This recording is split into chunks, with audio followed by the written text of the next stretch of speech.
My name is Alexander Podkhalyuzin. I'm Scala plugin for IntelliJ IDEA team leader. And today I want to share with you some knowledge about productivity with our tool. It will be not only about Scala, it will be also about IntelliJ IDEA in general part 2. And I think that everybody of you will find something new today, and even one new thing today will mean that you are not wasting your time right now. So let's play the game. I'm giving you tips and you are calculating number of things which was new to you. But please be honest, it's a very serious game. Okay, so let's start from some questions. Do you know IntelliJ IDEA? Okay, it's what's kind of polygraph question because I hope everybody knows. But do you use it for Scala development? Okay, almost everybody. What about Eclipse? Few. And what about text editors like Sublime, Vim, and others? Okay, so looks like not only IntelliJ IDEA users wants to become more productive.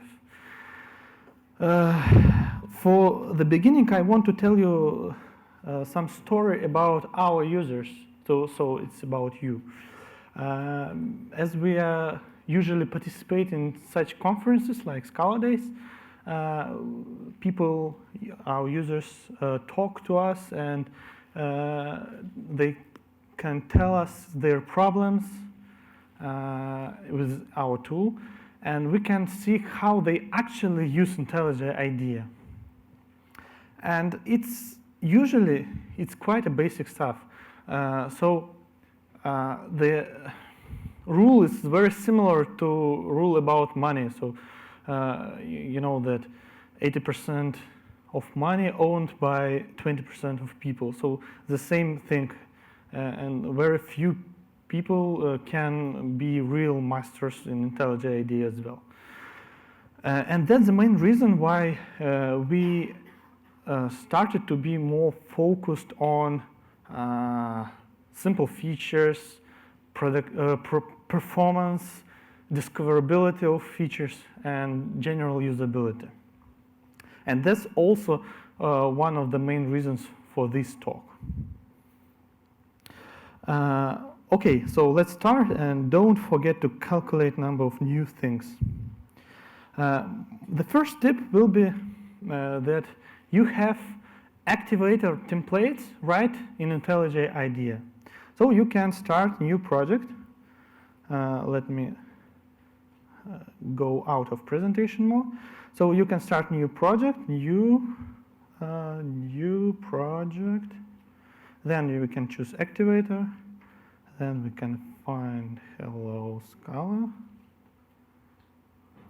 I want hello Scala. Okay, yes, finish. And new window. Okay, so now we can open new project. We need to wait a bit for SBT. And now we can open hello, right click, to run hello. And this is one of the fastest way to create hello world project in Scala.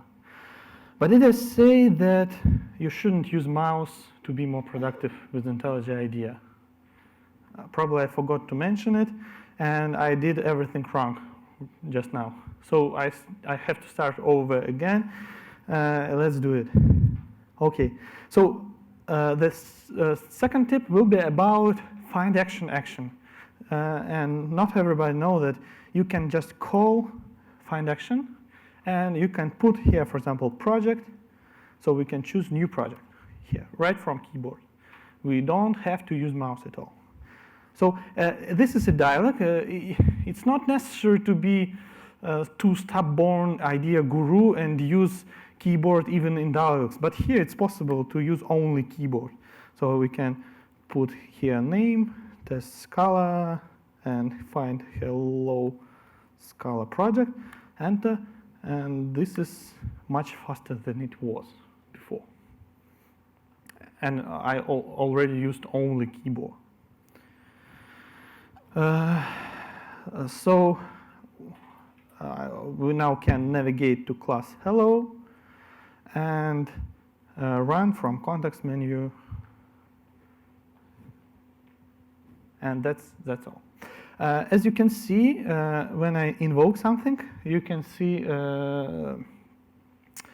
shortcuts right on the screen. It's because of presentation assistant plugin. So you can see in view here we can disable or enable it, description of actions. So if you want to show to any of your colleagues about something, some presentation about IntelliJ IDEA, so presentation assistant is very good thing, because telling shortcuts aloud is a bit boring and difficult things, and probably it's not possible to remember all shortcuts right from this live presentation. So you will have video recording later, so you can look at this video and see remember all shortcuts right from this screen recording. It's great, but you can ask me, is it really IntelliJ IDEA? Because it's only code here. I can definitely say that it's IntelliJ IDEA. It's the tip number 3 about destruction-free mode. So this is the way how I use usually IntelliJ IDEA. I like to see only code. So code can fill more parts of my screen, and I can see more code on, especially on small laptops. So it's very cool. And another thing is that you don't have distractions of tool windows or navigation bars and so on. And now I can start with Scala features. But if I start it, then you will decide that it's not possible to work in destruction-free mode because it requires a lot of keyboard bindings, a lot of knowledge. So before starting Scala-specific features, I show you how to work in destruction-free mode. The first important, let me open, okay. This is another screen.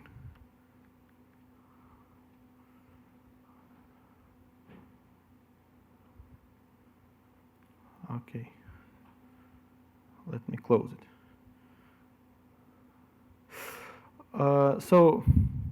Let me start. This is a Scala plugin project. Actually, we can open anything here, any class from Scala plugin project. And one of important things is search and navigation features. So let's start from them. We have search everywhere feature in IntelliJ IDEA. It's my next tip. Actually, I don't like this feature because it shows you too much. And if I want, for example, classes, I can search for classes. But I'm sure that some of you will like it. So the next tip is to try search everywhere feature. So it's double shift, and then you can look for anything like classes, symbols, or files, or even actions in run configuration. So I can put here something like implicit, and that's and find a lot of implicit stuff here. So if you're brave enough, you can use class search to find implicit collector class, which is responsible for implicit search in IntelliJ IDEA. So you can observe a bit here, and probably after some observation, you will close it and forget it as a nightmare.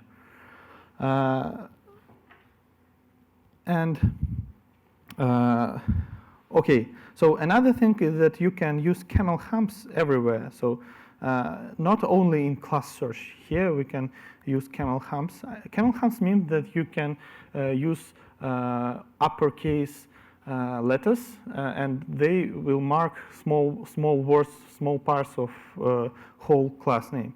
So for example, you want to find action like split vertically. So I can invoke it like split, and they use camelhumps here. So after search, this action editor will be split vertically. And the same, I can unsplit, and that's all. So find action is very, very powerful. So if you don't remember keyboard shortcuts, just find action by name and everything will be good. So what we hide it more? We hide it navigation bar, and a lot of people use it, but actually you can use it on demand. So if we want to use a navigation bar, we can invoke some shortcut to see it on demand. So we can open here. We can even create a new file right from navigation bar here. So we can create Scala class, test, and that's a new class in the package we chosen in navigation bar. And next thing is tabs. Tabs is a real problem in editor because you can see a lot of tabs, and usually people use mouse to navigate between tabs. And in destruction-free mode, you don't have tabs, and it helps you to avoid using mouse for this ridiculous thing because you can use recent files, which is much more powerful than tabs. One of the reasons for powerfulness of this dialog, because you still can use speed search with camelhumps, so and you don't have such feature for tabs. So I can use speed search and filters this list, and then just press enter to navigate to another file. One more thing is run configurations. So I already showed that you can run configuration from context by some shortcut, but you can also run also on demand, choose configuration or edit configurations, and you can run or debug, or also can edit right for only using your keyboard. So you don't actually need to see this run button, debug button, and so on. And the last thing, and probably the most important, which already hidden, is toolbars or tool windows. Sorry. So tool windows is like project view, and all of them you can invoke on demand. So you can invoke, for example, project view. Moreover, you can select target by calling option F1, for example, and then you can find, and this class will be marked here in project view. So it's like navigation bar called on demand, but in project view. You also can use, for example, speed search in project view as well. It's kind of using camelhumps everywhere. So you can use camelhumps here and search over project view, and it's very, very cool stuff. You can also may want to have a structure view tool window always opened, but it's also some distraction, and you can call it on demand when you really need it. So you can call it and navigate between functions inside of your class. Other tool windows you can open using your using numbers. So I can open version control just using command 9. And some of them you even can't open by using numbers, for example, SBT tool window. But you still can use recent files. It's a very hidden place where to open tool windows, but in recent files you can use SBT and open a tool window here. And finally, when you don't need tool windows, you can hide them all, and that's only one shortcut action. So that's my vision how to use IntelliJ IDEA, and that's only my vision about destruction-free mode. And I'm more productive with destruction-free mode. And with this knowledge about IntelliJ IDEA, you can find your own path about how to use IntelliJ IDEA. So I'm not insisting now on using only in destruction-free mode, but it's really cool, and my tip is to try it because it's really okay. So let's move to Scala-specific features. And before that, I want to tell you a very obvious thing about Scala plugin, that Scala plugin can teach you, can help you to learn Scala better. And my story is that at the end of 2007, when I tried to apply to JetBrains, I wasn't really familiar with Java. I was new in Java. They asked me to do some home task before the interview. And I even, it's a shame, but I even didn't know about what JetBrains really do. So I sent the project as an Eclipse project.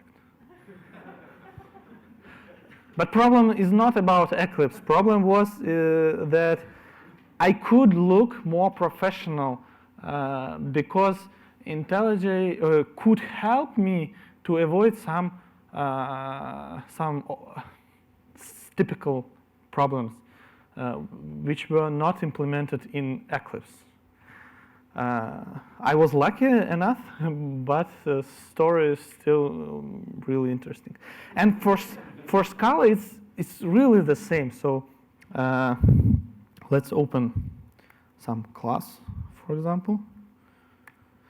And let me show you some simple example. If you are IntelliJ IDEA users, you already know about our inspections. But I want to show you a bit so you will understand why I'm showing it.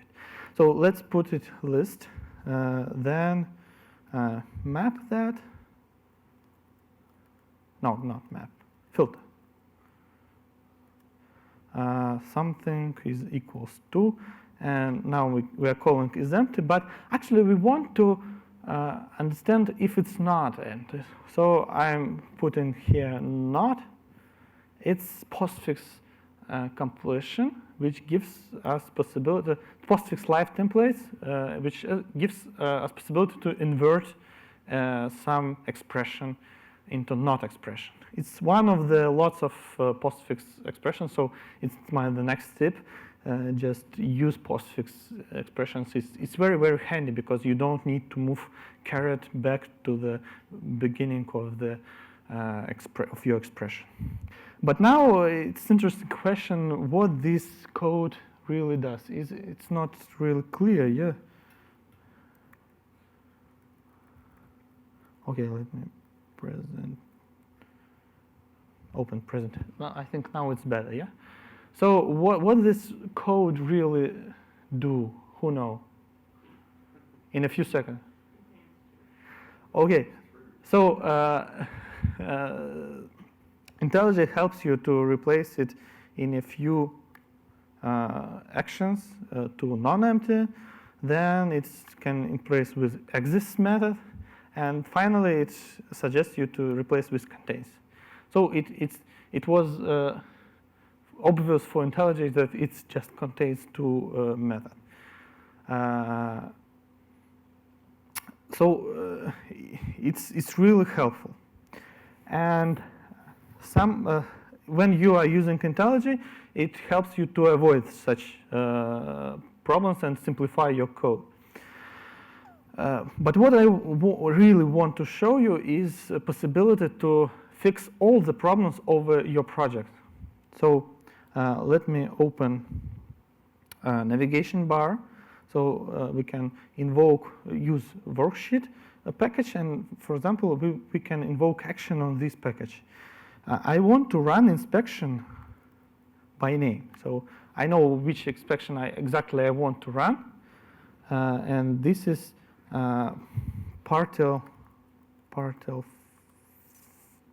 unnecessary partial function. So I can invoke on the current directory, and we can see that a lot of problems here in the code. It's not a real problem, but we still can simplify this case into simple function without case.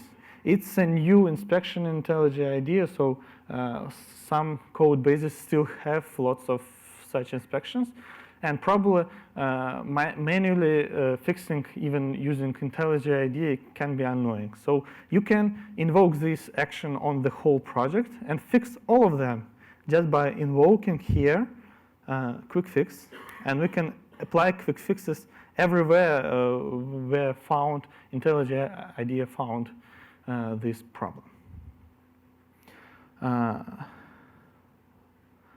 So let's continue with worksheet feature. Who knows? One question. Is it possible to mark a line where not to apply certain optimization? No, it's not possible. Right. So if it's interesting for you to do such things, and it's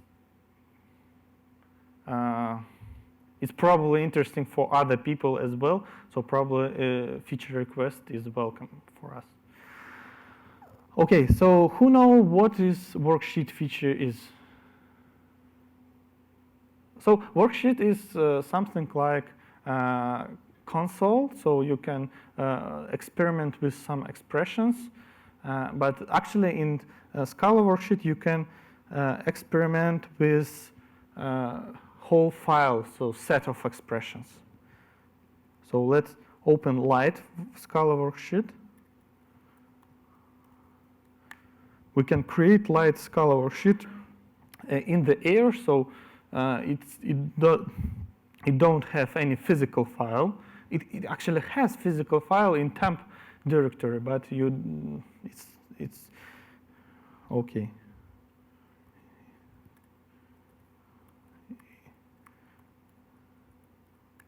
Okay, that's it.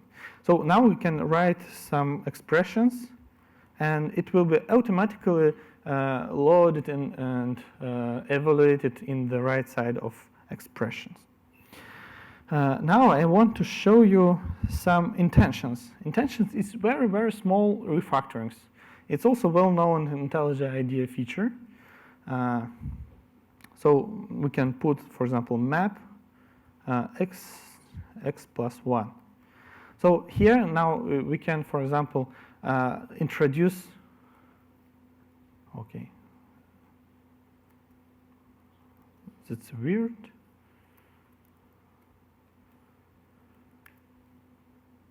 Okay, let me open and create physical worksheet. We already have it.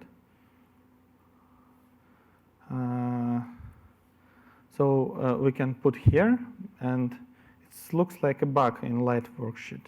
So we can introduce implicit parameter here, and it's like small refactorings when you need, and we have lots of such refactorings. So for example, we can write, we can introduce this variable as a list. So we can write list values r plus list plus dot. So for example, another intention is possibility to reduce this sum into interpolated string. So we can do it. And for this particular case, we can do even simpler. So we can open here list values r and then complete here list and put dot here. So intentions is very, very interesting thing because, for example, sometimes we can even learn some Scala. For example, we can put here x1 to 5 yield x. For example, we can convert it to curly braces and then put here re equal x plus 1, for example. So intention can show you how for comprehension look exactly. So we can do some intentions for comprehensions, and we can see some scary thing about how it really looks. But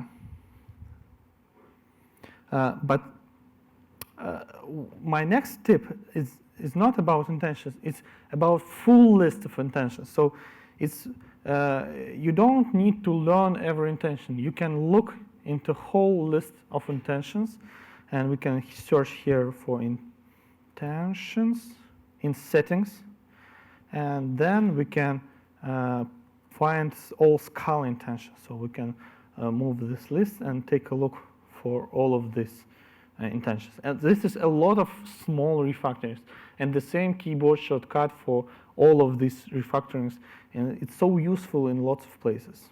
So just take a look for this list, and you will learn a lot about IntelliJ IDEA. But something new about IntelliJ IDEA, I mean that it's something which is not available yet in release versions, which it's available only in nightly builds, and it's really experimental. So it's very similar to the sugaring of for statement. Let me open explain Scala code file, and now you can see that it's some code, but Scala compiler, before doing actual compilation into bytecode, desugar it into lots of different stuff. And now in IntelliJ you can use explain Scala code action and see another scary stuff.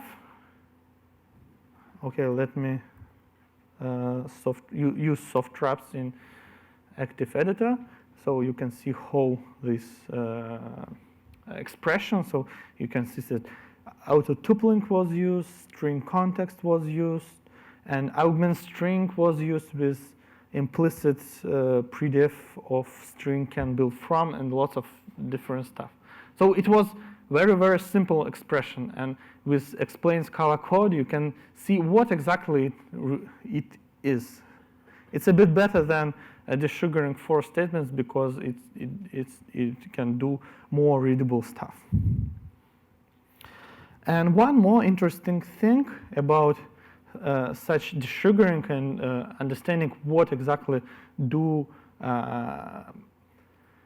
compiler is about macros. So we in IntelliJ IDEA we have macros annotations which can do caching facility for IntelliJ IDEA, and this is some scary stuff. And it's really hard to develop macros without feedback from the compiler. So compiler actually has such feedback, and you can open, for example, build SBT file somewhere here, and you can see that I added compiler option y macro debug light. So it prints actual trees after macro expansion. And now in IntelliJ IDEA you can use these prints from compiler to macro expand right in your editor. So let me find usages, sequence to impl. So we found some usage of this macro annotation, and now we can. Oh, sorry.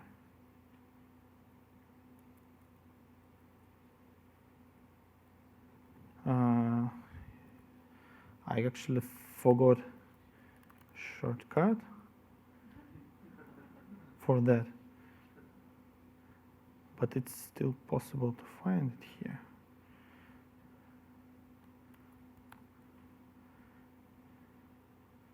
Okay, in presentation mode, everything is very big. So it's Option Shift Command Data. Okay, problem is that, okay, we need just to compile it, not because I forgot. So you can see, okay, sorry for that.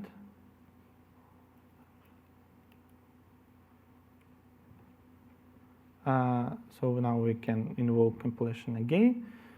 You can see a lot of, okay, so it looks like project is broken a bit.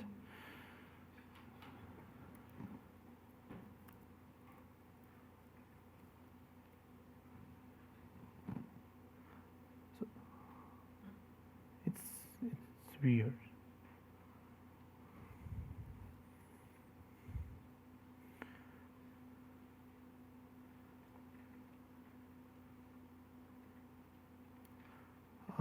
Okay, sorry for that. I didn't check compilation. I think I will start full rebuild. It's problem probably with incremental compilation after my experimenting and macros. This expand macros feature really requires compilation for your project, and then you can macro expand this cached annotation and see also scary thing. If you would expand it, it's not comparable with scary thing, but it really helps you to understand what's really going with your macros. So it's very, very handy. Okay, so now we can continue. And I want to show you a bit more about Scala. So let me open any class here.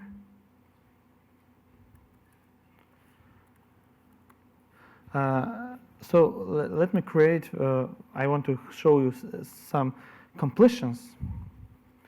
So now we can create new, and here invoke SmartCompletion after this. So you can see a lot of inheritors of C class. And if you invoke any trait, so IntelliJ will automatically implement all required methods after this SmartCompletion usage. We can invoke anything like this. And next interesting thing that now we can invoke, for example, qualified name. But it was brought by implicit import of some extension import. We can remove that, and you can see that it's red right now. And what to do, how to add this missing import. In IntelliJ, you can invoke second basic completion, which shows you this C class X dot qualified name. So we can invoke it and see that this extension method is already added. Extension C class X. In this file, we're also broken by removing this something like containing class. So we can do the same thing and import this C member X and so on, and one more else. So what's next? Now we can want, for example, something like option of string. And now we can want to invoke method replace. So we can invoke it, and after that we need to put here some, because replace returns string, not option of string. But in IntelliJ you can actually invoke SmartCompletion and see some of replace suggestions. So we can invoke it and put here anything we want.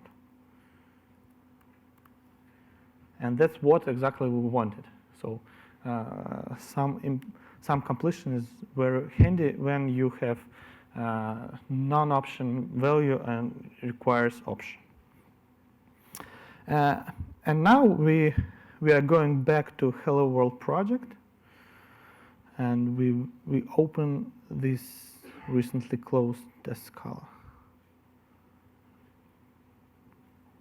What I wanted to do is something to show a bit about debugging. Very, very hidden feature of debugger. Let me write some very weird code.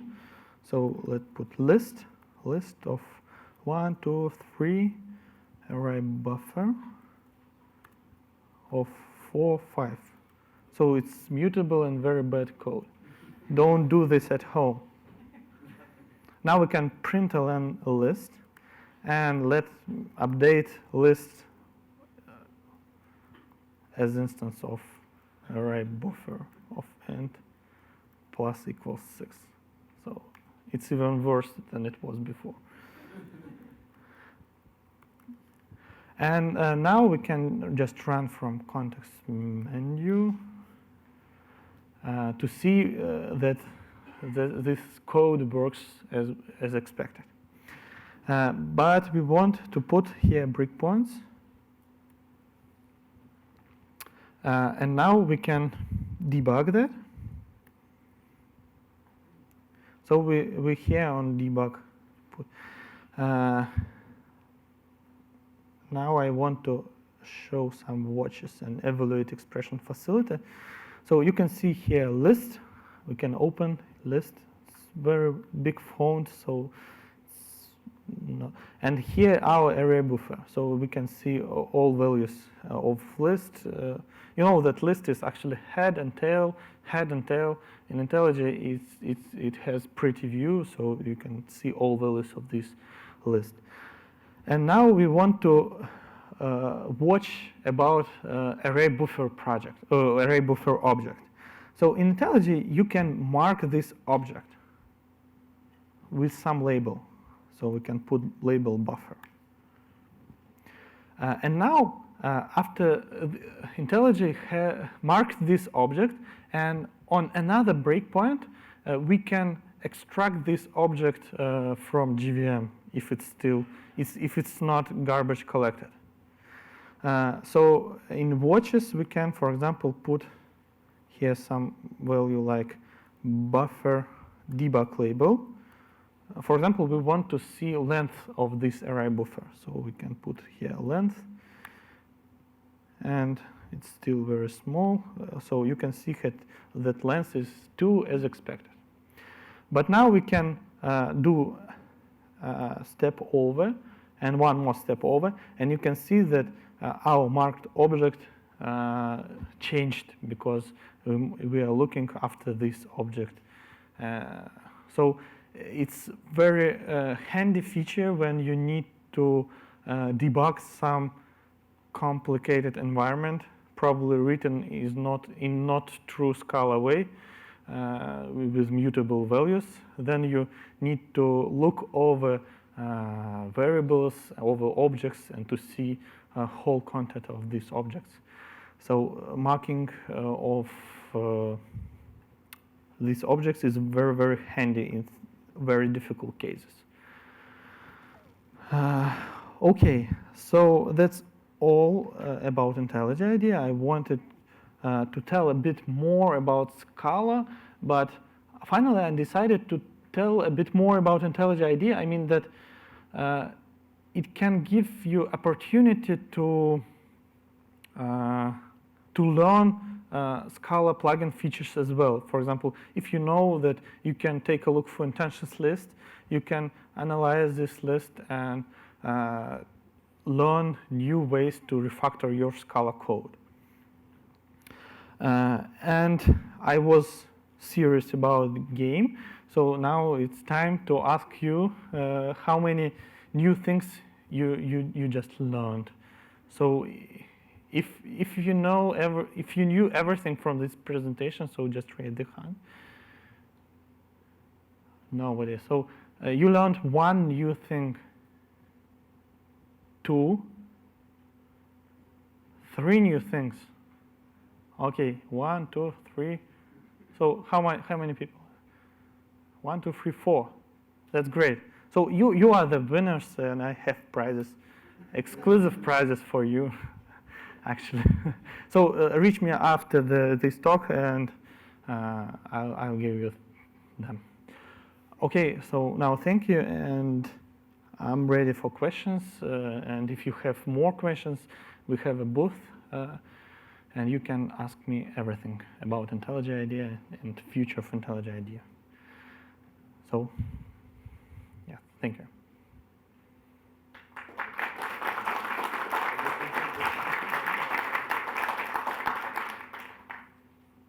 Any questions? Okay. So much keyboard use and this distraction-free mode, I wonder if JetBrains is ever considered an editor in the terminal itself, like this.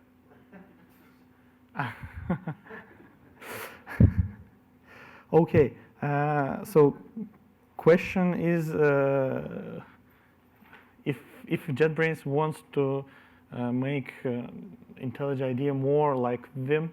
In the terminal, to run in the terminal itself. It seems like this is a GUI mocking the activity of a terminal, keyboard-driven, full screen, single window mode. Seems like.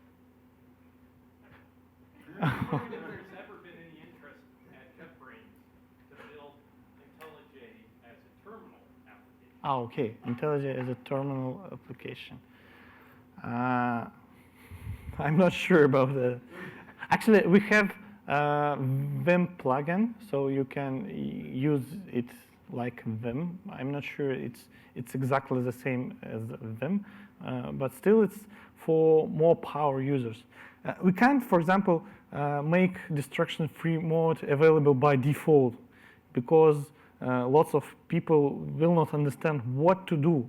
So for beginners, we had to do a lot of UI stuff implemented around so they can discover a lot of features. Okay, question. I wanted to add something about the terminal usage. It's possible to create a command line shortcut, like just a script. In tools, you can create this IDEA shortcut, and later in your terminal, you can type IDEA and init file. It just opens the file in your IntelliJ session. Just a shortcut to open any file there. You don't have to drag it or like go to file, open file. You can just type Okay. IDEA. So, Anyone you can show. so it's the answer that you can open any file in IntelliJ IDEA from terminal, so you can add a script for that. Okay, any more questions? Yes? You have shown me like the refactoring contains thing.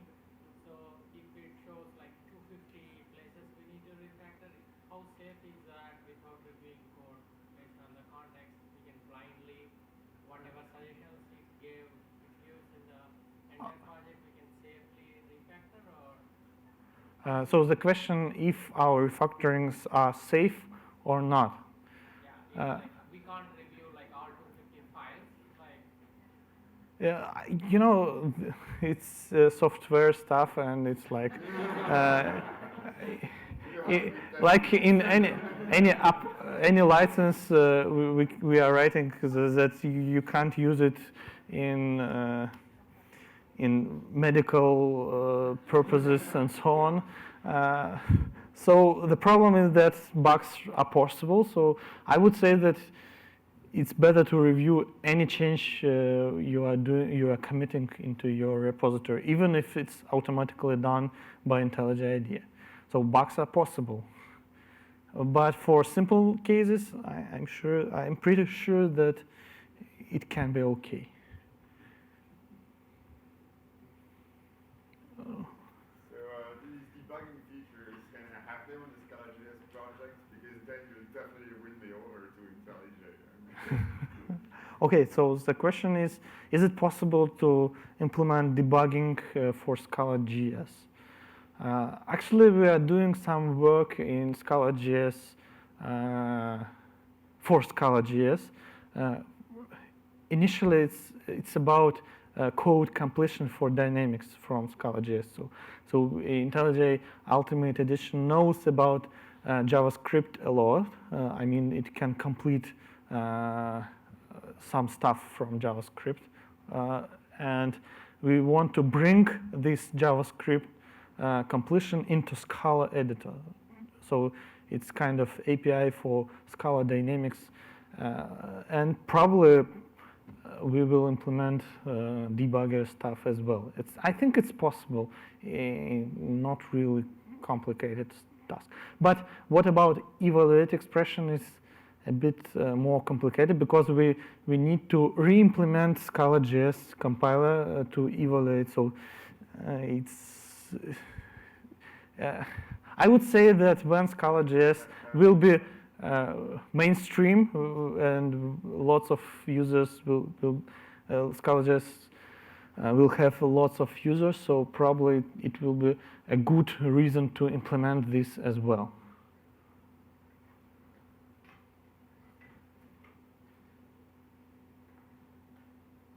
Okay, then thank you. And any other questions I can answer on the later. Okay, thank you.